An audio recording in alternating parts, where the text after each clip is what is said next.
Le toucher, pour les gens, c'est très important. Le virtuel, c'est bien, mais le toucher, c'est encore mieux.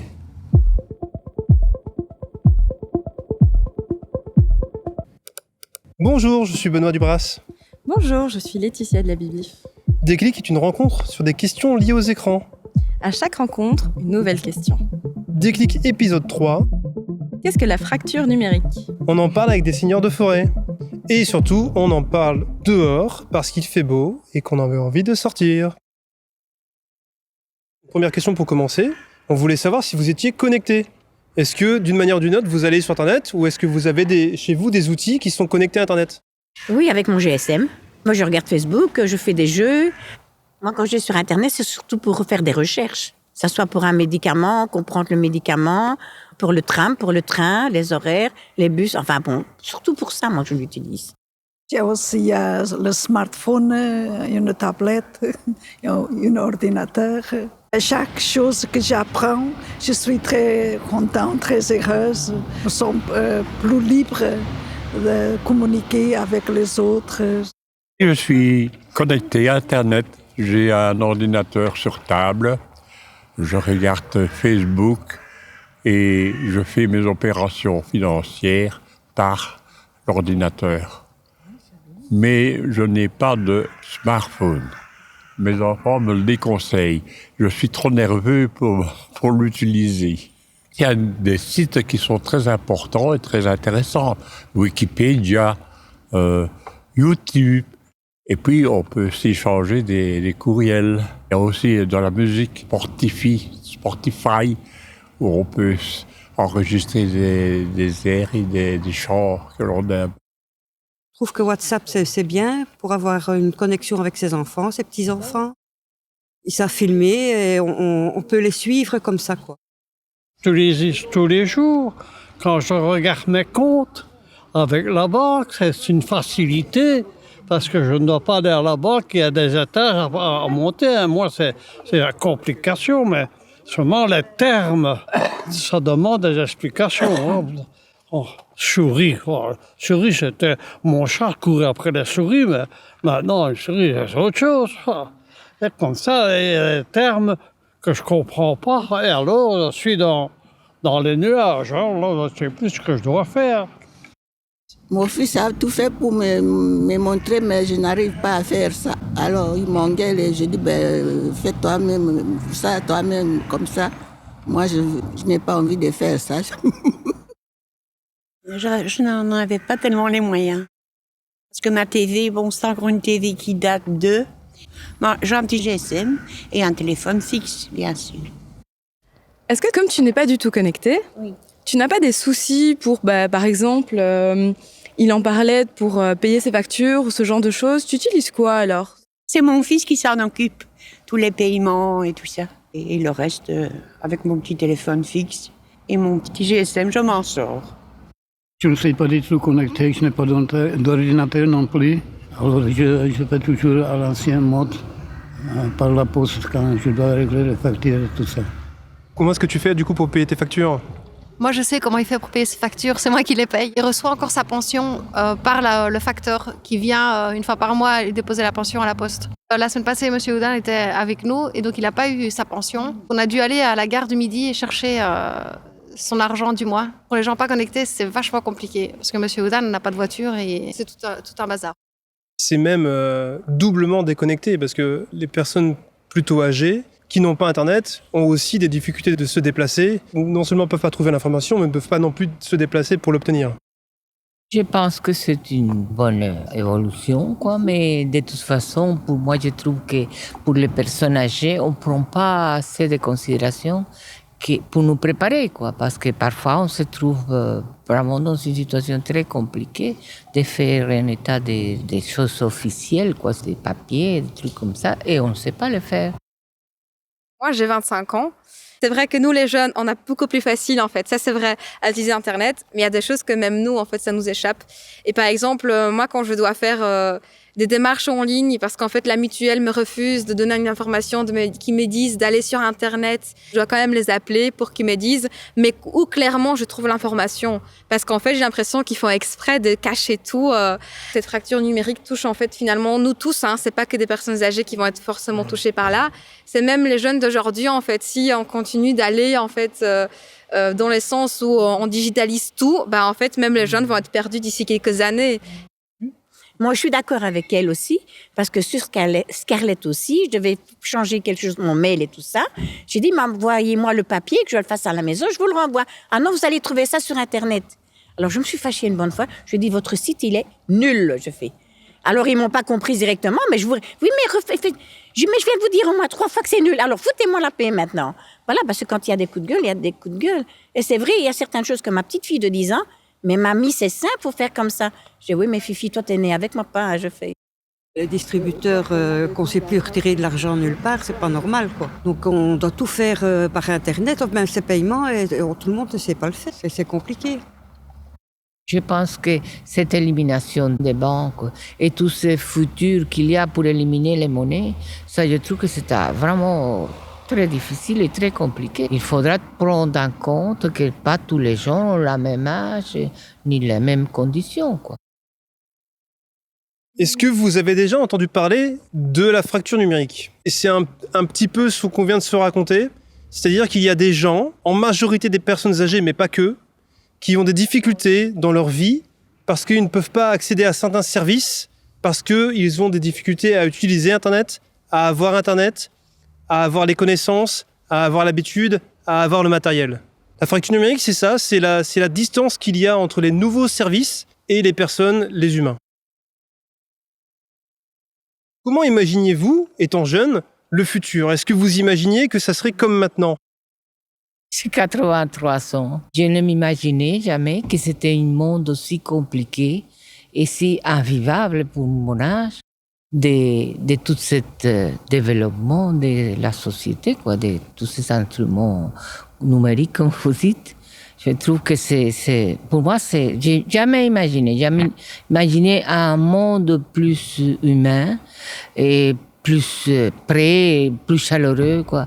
Et je trouve que toutes ces inventions, ça fait qu'isoler les gens, les individualiser, quoi. Quand j'étais jeune, j'étais à l'école et on nous apprenait qu'il y aura un moment que les hommes deviendront très, très intelligents et la méchanceté. Il y aura des guerres, des tremblements de terre. Et les gens seront insouciants des autres. Et ce qui se passe maintenant, à Moscou et un peu de tout, les petits-enfants qu'on tue pour rien, c'est ça qui me fait parfois mal au cœur. Et je me rappelle quand j'étais à l'école, on nous apprenait ça. C'était en 1953. C'était hier ? Oui. Est-ce que vous connaissez l'amour sur Internet ? Oui, il y a des sites de rencontres, quoi. Ouais, mais moi, je vais pas là-dessus, tu sais. En général, ça ne dure pas très longtemps, cet amour. C'est plus un amour sincère, mais non. On fait ça quand on a envie de changer, on change. Moi, ça, je regarde pas, moi, je zappe. Parce que mon fils, t'as qu'à parler de ça, tu rougis, toi, alors. Voilà. On dit que les outils numériques empêchent la communication entre les gens, dans la rue ou dans les métros, etc. Sachant que ces outils-là servent aussi à se parler. On se parle, tout à l'heure on parlait de WhatsApp, on parlait de Facebook. Est-ce que ces outils-là empêchent la communication ou est-ce que ces outils-là créent la communication ? Je pense que c'est l'idée. Les personnes, oui, elles sont, même si elles sont toujours sur le smartphone, elles sont en communication avec quelqu'un. Moi, je trouve que le contact humain est quand même plus agréable que le téléphone. Je trouve qu'il y a moins de communication entre les personnes. On s'envoie un message en vitesse et c'est tout. Au lieu d'aller frapper à la porte de la voisine, dit bon voilà, il y a ça et ça et ça. On s'envoie un message, mais on perd les communications avec les gens. Ce que je crois, c'est qu'il y a quand même une malformation de la dépendance de ces appareils. qu'alors il n'y a pas une régulation, les gens sont additifs à ça et ils passent sa journée accrochés à ce téléphone ou à ces appareils-là. Je trouve que c'est pas bien, c'est pas sain, C'est un peu s'isoler, c'est un peu perdre les contacts avec les autres, quoi. Et pourquoi, à votre avis, il n'y a pas de régulation, justement? Je pense que pour les intérêts économiques, parce que le monde maintenant, l'intérêt qu'il y a, c'est l'argent. Le reste, ça, peu importe. Mais je pense que c'est exactement ça. Les entreprises qui créent les outils et les applications, et même les gouvernements, n'ont pas plus que ça d'intérêt à ce que les gens utilisent moins. Plus tu restes sur les applications, les jeux ou que sais-je, plus ça rapporte de l'argent à quelqu'un. À partir de là, ils n'ont aucun intérêt à te limiter. Pendant très longtemps, on a dit que la télévision rendait bête, que la télévision empêchait les gens de se parler les uns les autres, parce que les gens étaient focus sur la télé. Et maintenant, c'est les outils numériques. En fait, il y a quelque chose qui est pas forcément inné aux outils, mais inné aux gens, en fait, qui se renferment sur eux-mêmes pour des raisons qui leur appartiennent. Je crois qu'après les moments, ça donne un critique des choses. Au moment de la télévision, c'est vrai, mais c'est pas la même chose la télévision que ces appareils numériques maintenant.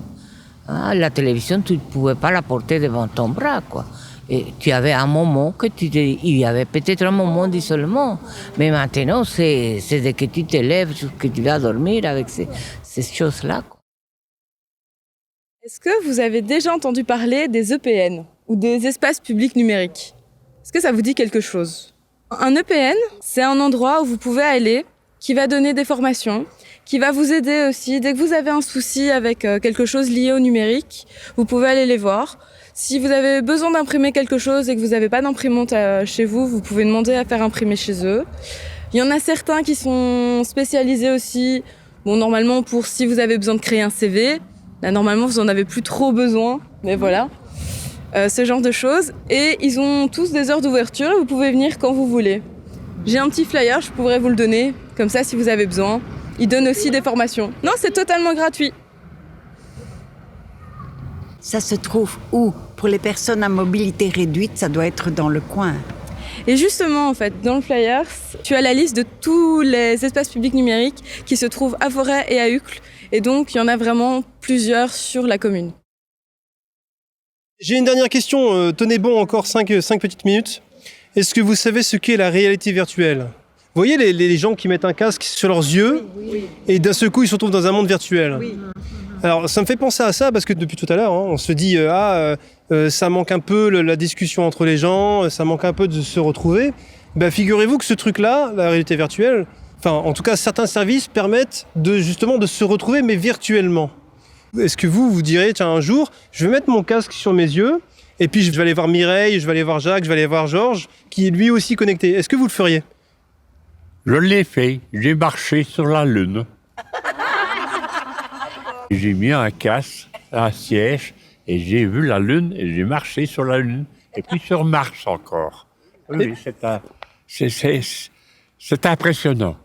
Je voulais sentir la raison, marcher sans mes béquilles. Je vous assure que c'est très bien. Est-ce que quelqu'un a déjà fait ça, non? Et est-ce que vous auriez envie de le faire, ou pas?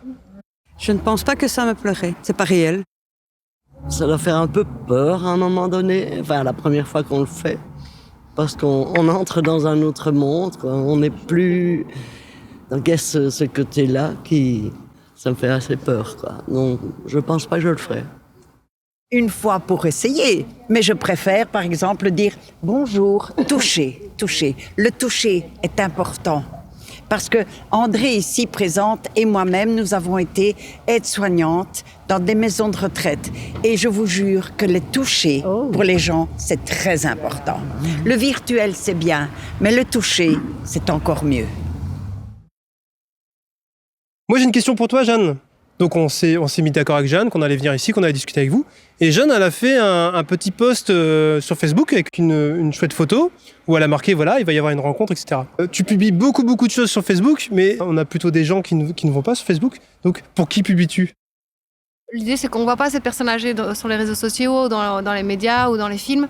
Donc l'idée, c'est d'en foutre un max, de foutre un max d'images pour que ça rentre dans l'imaginaire collectif. Et puis, en fait, que ça conscientise le forestois à prendre soin de son voisin un peu plus âgé. Ou comme c'est des images qui se voient peu ou qui sont même tabous, On est plutôt pour la jeunesse que pour la vieillesse. C'est de montrer une autre image de la vieillesse. Il n'est pas une vieillesse dorée comme on voit dans les publicités pour la banque Etias ou autre. Et montrer la vraie vie des seniors, quoi. Exactement. Il faut montrer sur tous les réseaux la diversité des humains pour montrer que ces humains existent, pour éviter qu'on ait peur d'eux, pour éviter qu'on laisse ces humains à l'abandon, etc., etc. C'est super intéressant. Oui. Vous êtes notre avenir, mais nous sommes votre passé. C'est beau ce que tu dis. Ah oui. Merci beaucoup. C'était une chouette rencontre. Merci.